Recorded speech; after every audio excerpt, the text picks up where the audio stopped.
எல்லாருக்கும் வணக்கங்க. Lakshmi simple cooking சேனலுக்கு உங்கள் எல்லாரையும் அன்போடு வரவேற்கிறேன்.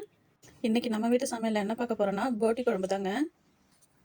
போட்டி குடலை திருப்புறது, அது மேலே இருக்கிற தோலெல்லாம் எடுக்கிறது எல்லாமே கறிக்கடையிலே சுத்தம் பண்ணி கொடுத்துட்டாங்கங்க.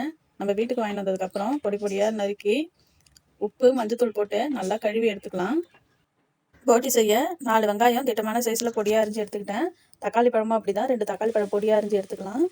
கருவேப்பிலை, இஞ்சி பூண்டு தோல் உரித்து மிக்சியில் போட்டு அரைக்கிறதுனால அரைச்சிக்கோங்க, இல்லை அம்மியில் வச்சு தட்டி எடுக்கிறதுனால எடுத்துக்கோங்க.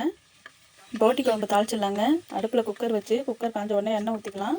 எண்ணெய் ஊற்றிட்டு எண்ணெய் காஞ்ச உடனே ஏலக்காய் 1, கிராம்பு, பட்டை, பிரிஞ்சி இலை, அன்னாச்சிப்பூ, கல்பாசி இருந்தால் போட்டுக்கோங்க. என்கிட்ட கல்பாசி இல்லை.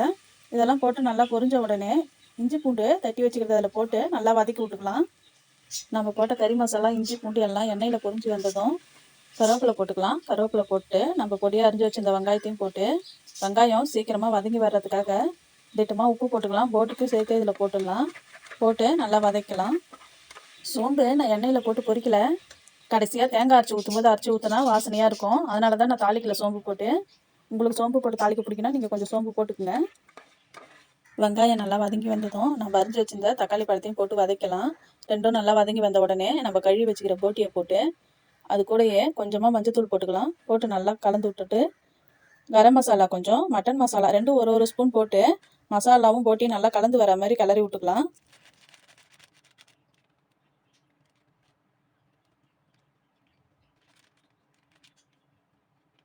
மசாலாலாம் போட்டு நல்லா கலந்து வந்ததும் குழம்புக்கு தேவையான அளவு குழம்பு மிளகாத்தூள் திட்டமாக போட்டுக்கலாம்.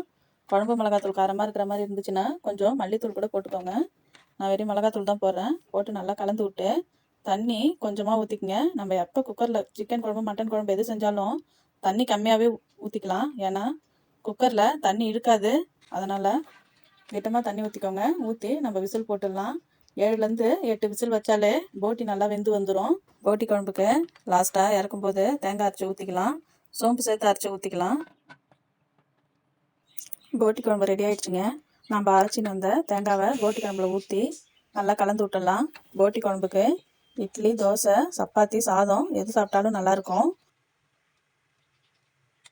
நான் செஞ்ச மாதிரி போட்டி குழம்பு செஞ்சு சாப்பிட பிடிக்குன்னா நீங்களும் செஞ்சு சாப்பிட்டு பாருங்கள். போட்டி குழம்பு எப்படி இருந்துச்சுன்னு கமெண்ட்டில் சொல்லுங்கள். மறக்காமல் லக்ஷ்மி சிம்பிள் குக்கிங் சேனலை சப்ஸ்கிரைப் பண்ணிவிட்டு லைக்கும் பண்ணிவிடுங்க. வீடியோ பார்த்த எல்லாருக்கும் ரொம்ப நன்றிங்க.